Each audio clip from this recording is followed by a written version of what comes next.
Hello and welcome to my weekly video blog, and today on A Vogel Talks Menopause I'm going to be talking about 4 more surprising skin issues that you can experience during the perimenopause and menopause. If you like my tips and advice, then please subscribe and remember to hit the bell icon so you can be notified of all my new videos. Our skin is our largest organ, if you think about it. So it's no surprise that changing hormones can impact it quite severely.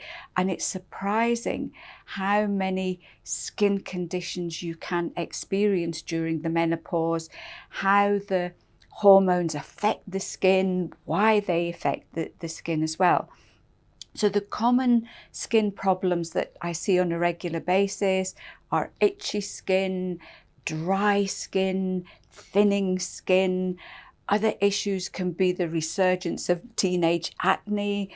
Skin conditions such as eczema can get worse. You suddenly find that you get sunburnt after 15 minutes outside, or you start to get discoloration on the skin.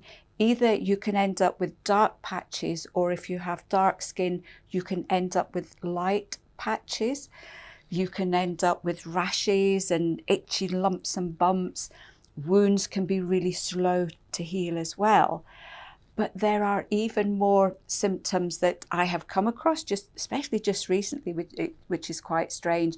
So these are not really menopause symptoms, but because the perimenopause and menopause is affecting your skin, you can end up being more prone to these issues. So number 1 is warts and verrucae. It's really interesting because just lately I've had quite a few queries about this, which has never happened before. So I thought, oh, I must look into this one.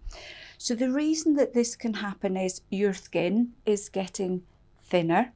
So more things can attack it and actually get into the skin. And secondly, our immune system can weaken generally as we get older, but also as the hormones start to change. So warts and verruca are caused by a virus. So thinner skin, weaker immune function means that it's much easier for the virus to get a hold. And warts and verruca can be spread from other people and surfaces. So this is one of the reasons why these tend to be more common, because you can just pick them up without actually realizing it.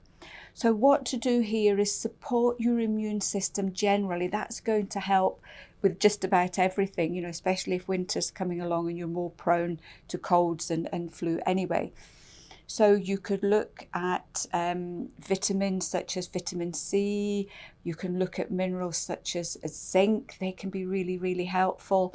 There is also an oil called Ravensara or Ravensara. I never know quite how to pronounce it. So you could Google that. It seems to work very well for warts, and also the homeopathic remedy Thuja. Number 2 is moles. This again can be due to thinner skin. It can be due to your skin being less protected in the sun. So we have compounds in the skin called melatonin, which protect us from sunburn. And there does seem to be some link between lower estrogen and less production of melatonin. So moles can become more prevalent as we get older. It is so important here, if you have moles, if you suddenly find you're getting more moles, is to get them checked regularly, because moles can develop into skin cancer, or they can be a precursor for skin cancer. So it's really important here that any strange moles that suddenly appear, strange shaped ones, just please double check with your doctor. And in the meantime, when you're out in the sun, just make sure you're well protected. But remember too that we need sunshine on plain skin to help to produce vitamin D. So you have to be really sensible here between getting a decent amount of sunshine for your vitamin D, but then applying the sunscreen to protect your skin from further damage. Number 3 are spider veins.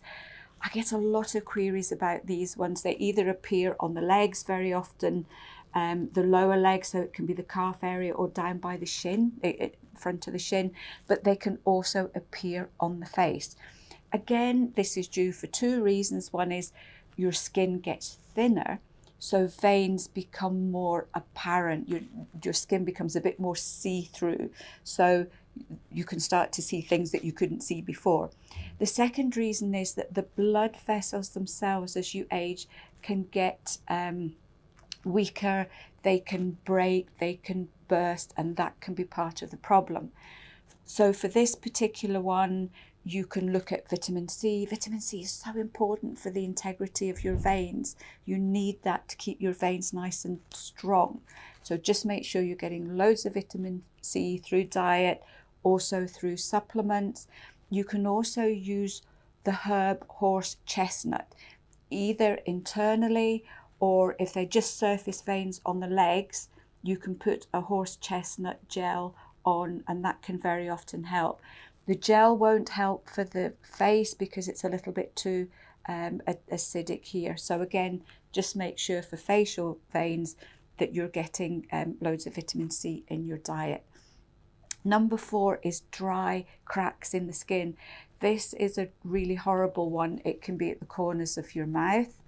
It can be at the side of your nails. I think it's called hangnails. It can be so painful. It can be your hands in general. You might find that the tips of your fingers start to get really cracked and sore. And it can also be your heels too. So for this one, again, a lot of it is to do with just dryness and dehydration. You also need zinc for skin health. You could look at sea buckthorn oil if you're getting lots of dry skin everywhere. It can be a really nice one. I use our comfrey cream. I find that really helpful for just keeping my nails and cuticles nice and strong. So I'll apply that every night, and I use it every night on my heels as well to make sure that, especially during the summer, my heels are nice and presentable if I'm wearing sandals. So for general support of your skin, it's the usual ones: loads of water, sensible skin protection, but try and make sure you get it organic without any of the nasty chemicals. Avoid hot baths and showers, and please don't soak in your bath until you get all wrinkly, because that will mean your skin is really dehydrated. Moisture, well, it's really important, as estrogen can change the strength and the resilience of your skin. I do it every day after I have a shower. I always moisturize really well.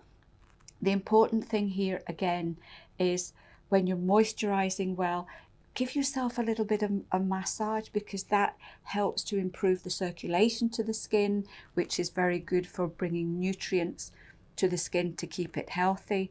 But also make sure that what you're putting on your skin is organic and that there's no nasties.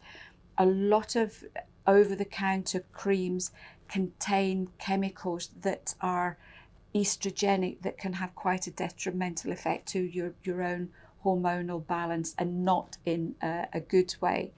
If you are not sure about what's in the creams that you are using, there is a fantastic website called the Environmental Working Group, www.ewg.org, that will have all the information that you need on how safe are the products that you're using on your skin. I hope you found this one helpful.